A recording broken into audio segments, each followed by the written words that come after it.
Colleagues, we continue our working day, and I give the floor to Secretary of the Kyiv City Council, Mr. Olexiy, the Kyiv City Council in action, price control, and aid to the anti-terrorist operation fighters. Good afternoon, dear colleagues. Several topics today. First of all, we'll talk about food prices.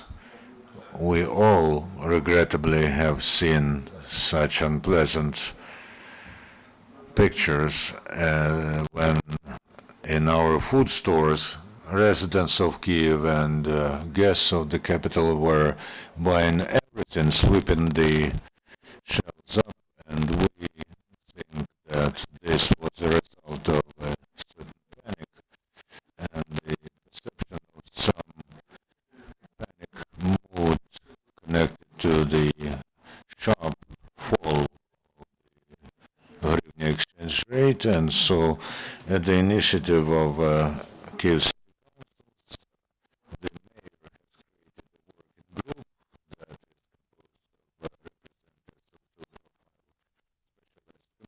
the Trade Commission and the Public Health Commission.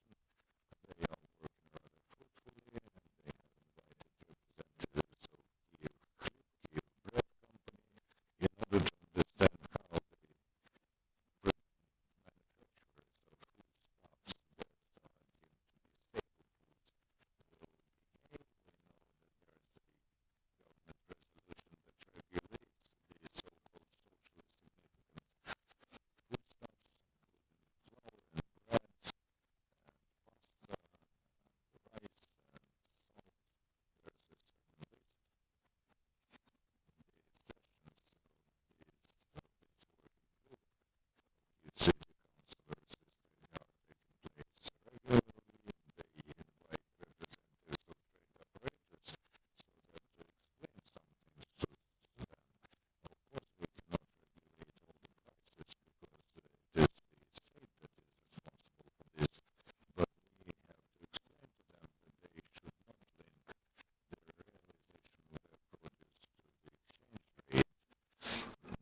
the realization of their produce to the exchange rate,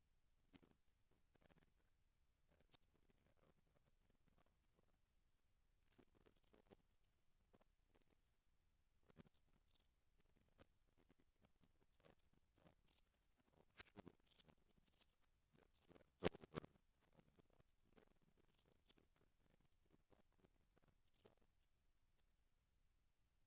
this concerns a nationwide manufacturer. Networks, and we also organize an instrument that can balance those things.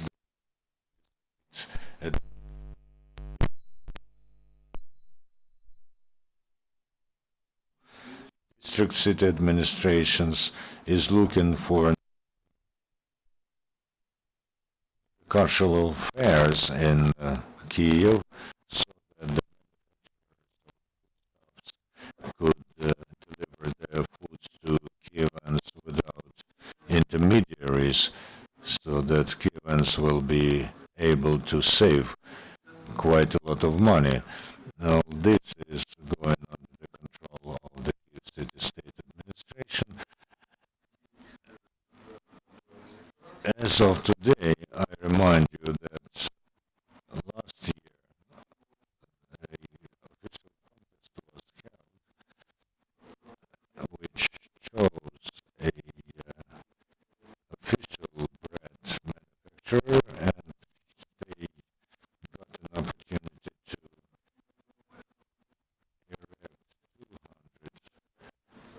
erect 200 small bread stores in Kyiv, 20 bread stores in every administrative district, which will oblige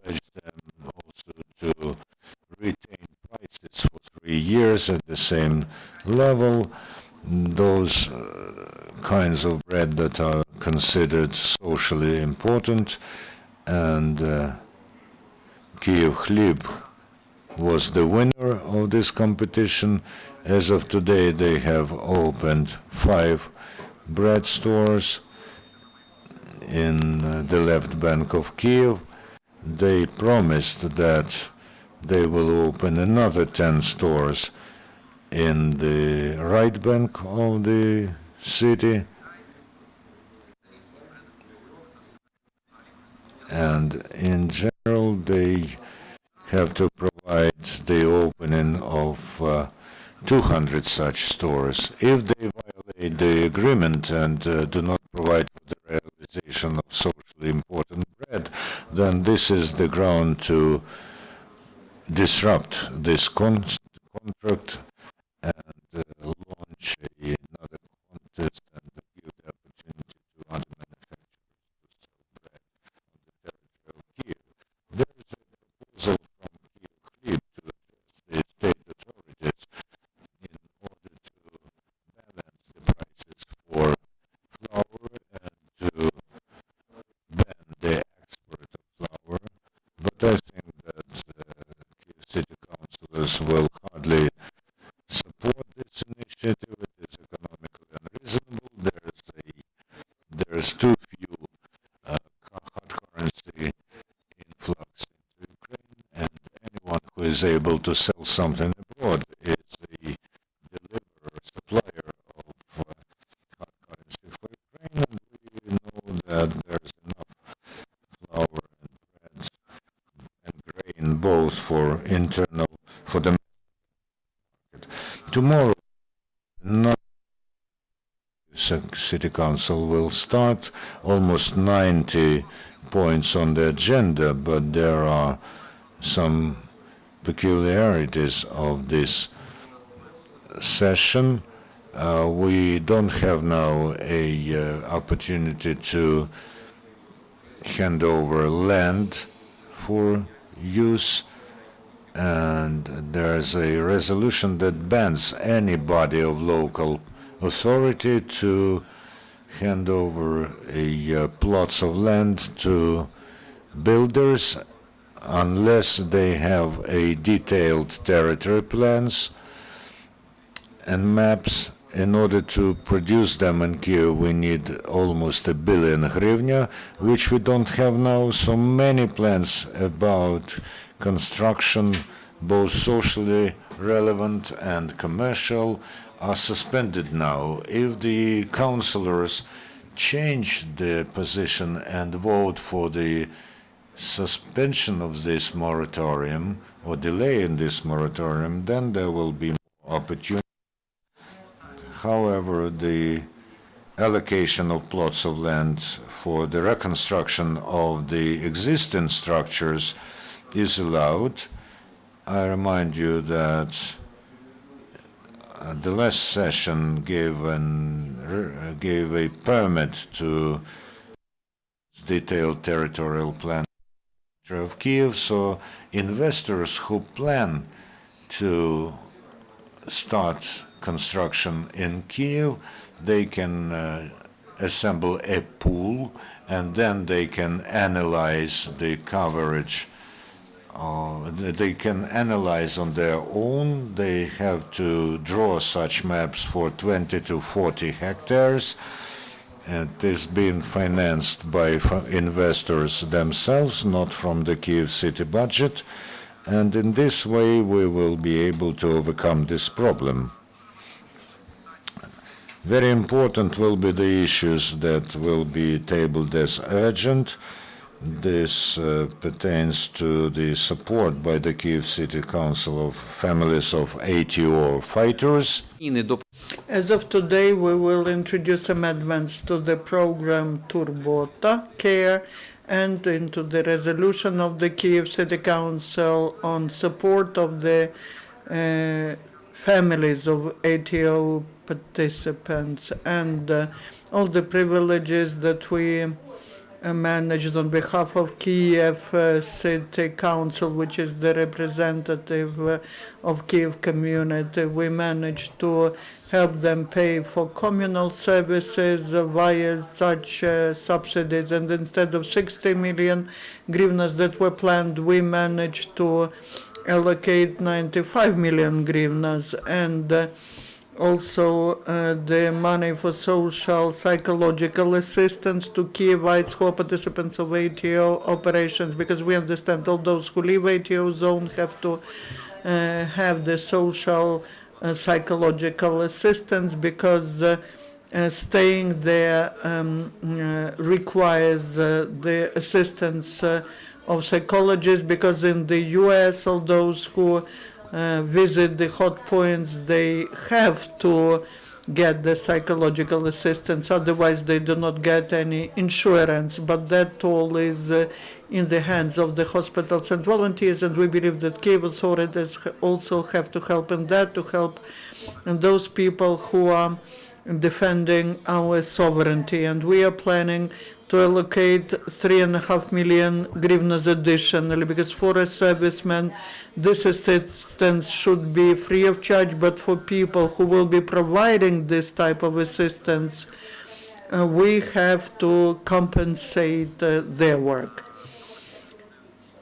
This program, CARE Turbota, will also have additional money for rehabilitation, for other things, and we will increase this sum from up to 16 million hryvnias. Now we are waiting, because yesterday the parliament voted for some amendments to the state budget. Now in the commission we are working on possible amendments to the budget of Kyiv, and if the commission works fruitfully today, then maybe tomorrow we'll be considering certain changes to the budget. Now we are analyzing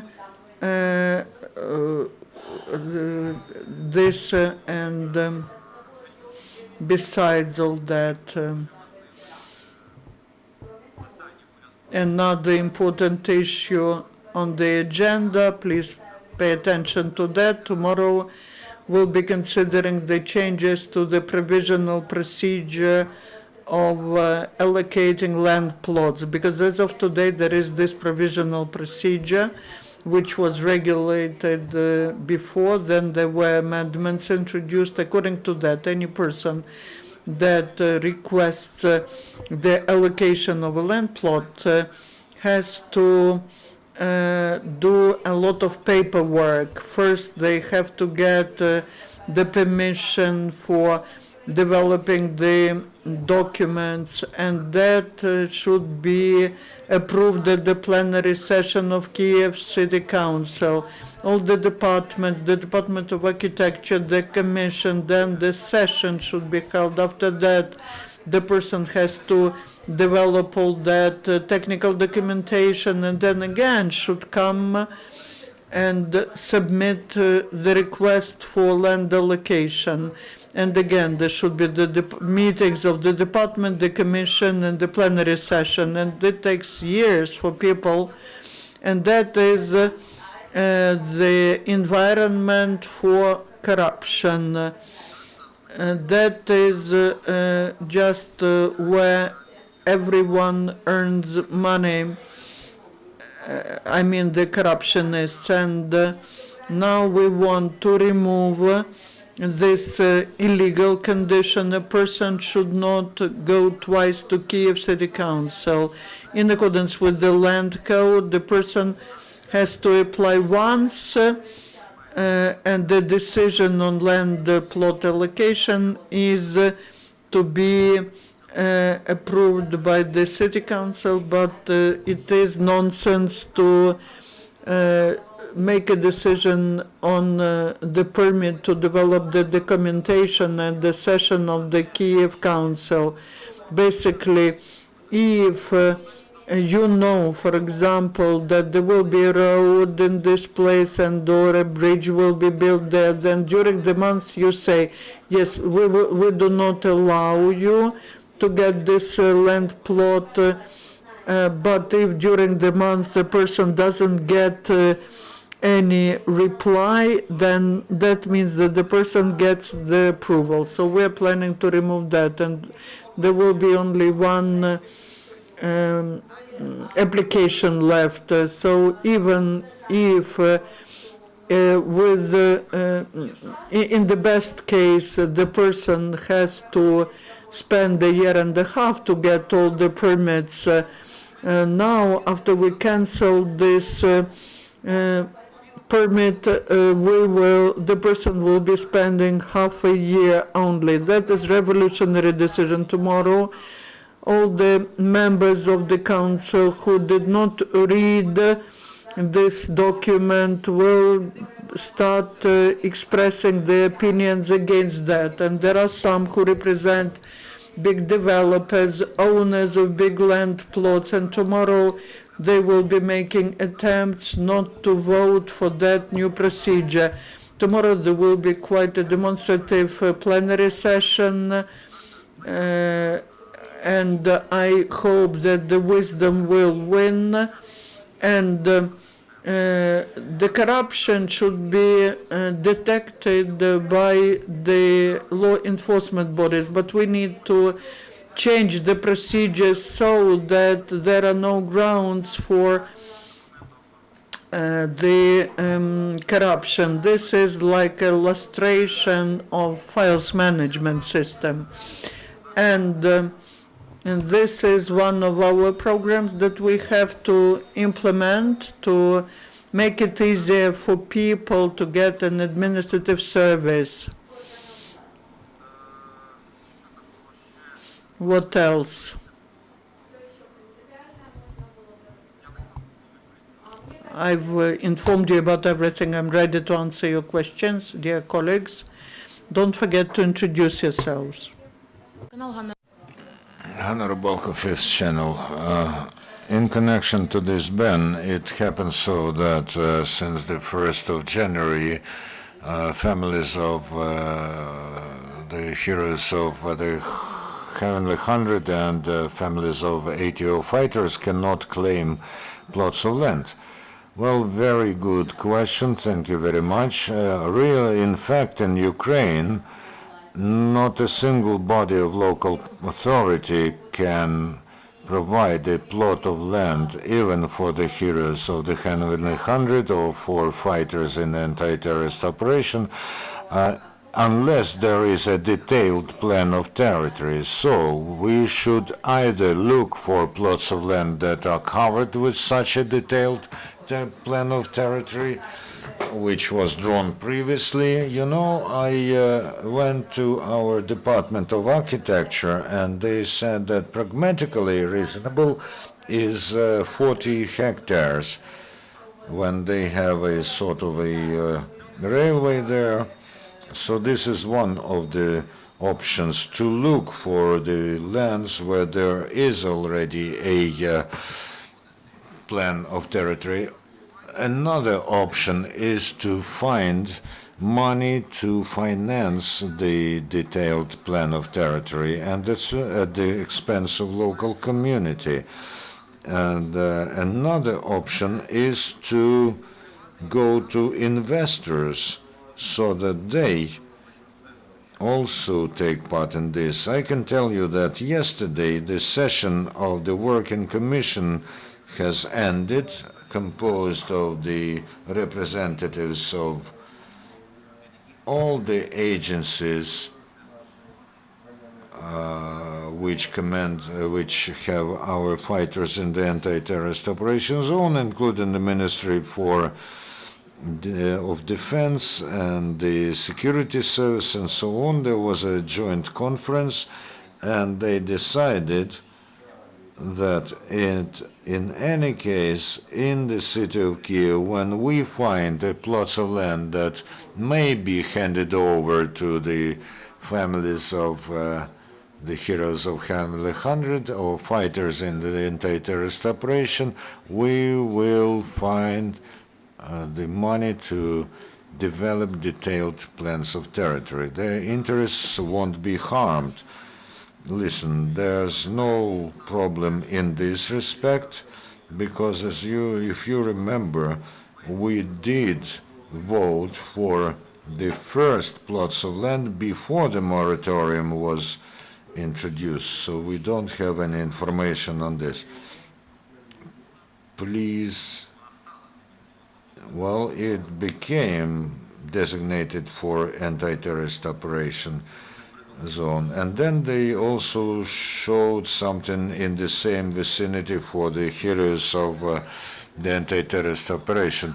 This is the figment of imagination. There is no specific plot of land for the heroes, for the families of the heroes of the Heavenly Hundred. We did vote that we will provide them with plots of land. There are 24 applications like this. Let's not invent the information. No specific land was allocated as yet. Check your sources. Makievsky Novosti, Vyacheslav, I have two questions.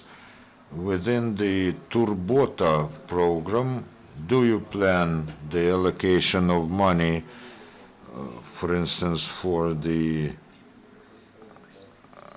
free transportation of IDPs who live in Kyiv?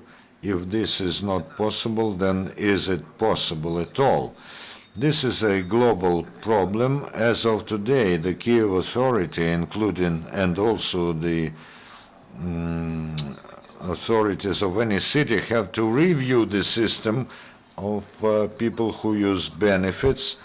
You know, the transportation for them is free, but it is not free for other people, because gas costs money and the state has to compensate for everyone who uses benefits, and we have a lot of them, and not all of them, in fact, can be the ones to whom these benefits should apply. I had a meeting with a real general who takes part in the anti-terrorist operation zone, but tell me, please, he says, why I don't have to pay if I'm taking a bus or a trolley bus if another state public servant pays.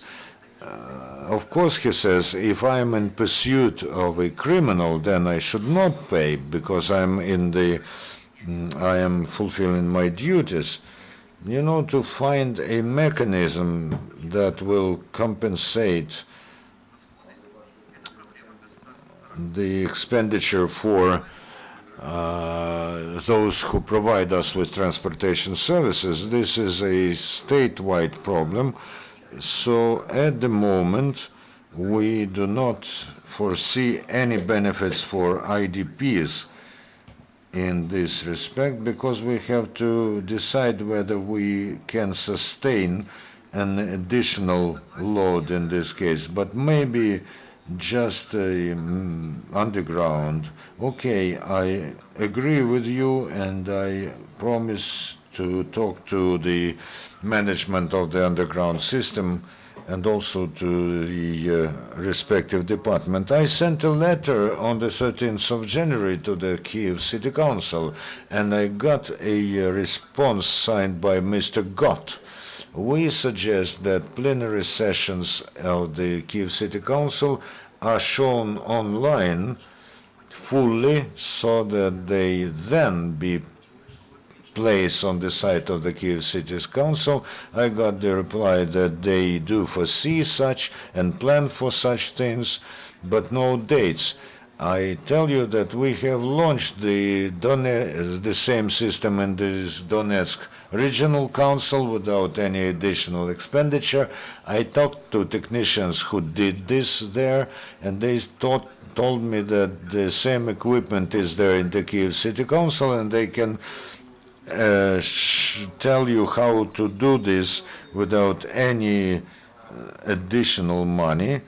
This is very interesting. I'm ready to meet you.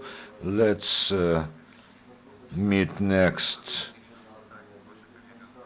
Tuesday, and Irina Zolotar will help us. I'm ready to be your ally in this. We are trying stream now.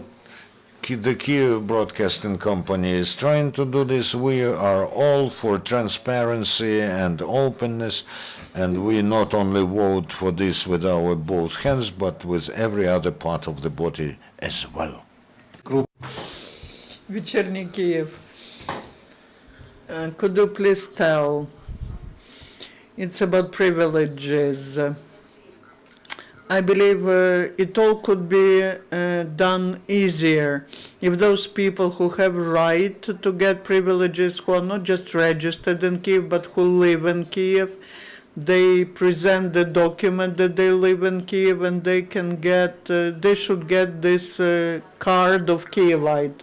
For example, I know I am a disabled person. I am not registered in Kyiv. I live and work in Kyiv, and they allow me to get the certificate on disability, presenting the certificate that I reside in Kyiv. And the IDPs, these are people who live in Kyiv, who reside in Kyiv. So if the procedure of getting the card of Kyivite is simplified, then it will be much easier. Probably we should reject this system of registration, the Soviet type system. As a lawyer, I agree with you. The Institute of Registration has been cancelled long time ago. We're using this word, but that's the Institute of Registration. And we need to develop the provisions which would allow us to recognize those people who are registered, who have the status of IDPs, because they start working here, they pay taxes here, their children go to kindergartens, they become Kyivites.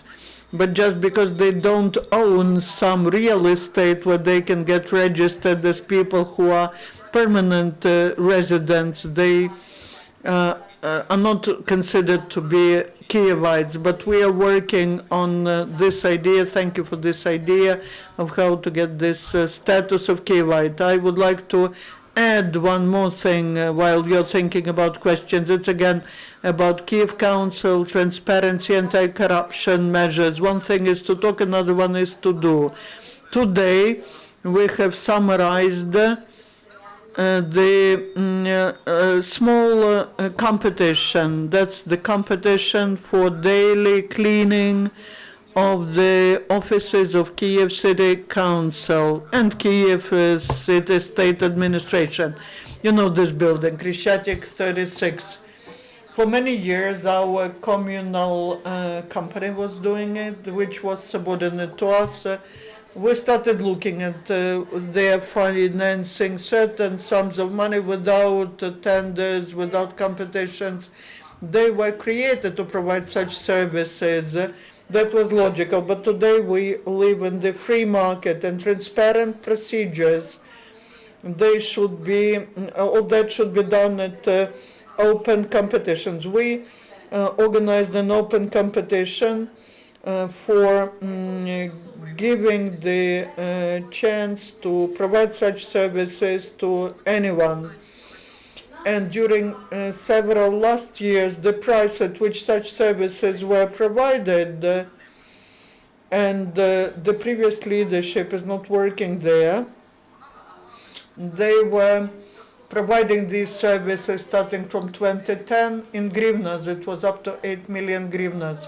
You remember what the exchange rate was? That was from $1 million to $800,000. That's the volume of services provided. We had the competition, and today, even with the existing exchange rate, the price is 365,000 a year in hryvnias. Just because we had this competition, we saved about $600,000. That is a very simple procedure. We were not just talking about that. We did it. Another company won. So the proposals were 6.4 million hryvnias, 6.5 million hryvnias, 6.9 million hryvnias. You understand that the one that offered 6.4, they won, but they guaranteed the same quality. So if we organize illustration of certain regulations or procedures, we can get very specific financial results in order to save and reduce corruption. It is impossible to defeat corruption immediately. Basically, there is a rating in the world, and it's the rating of those who have less corruption, but there are no countries which have no corruption at all. So our task is to fight against that disease and overcome it gradually. Thank you. Do you have questions on salaries? What was my bonus? Channel 5. Aren't you interested in that? Have you learned it? Do you know why? What were the grounds? I'm not interested. Okay, exclusive. Thank you for information. The next briefing is at 7.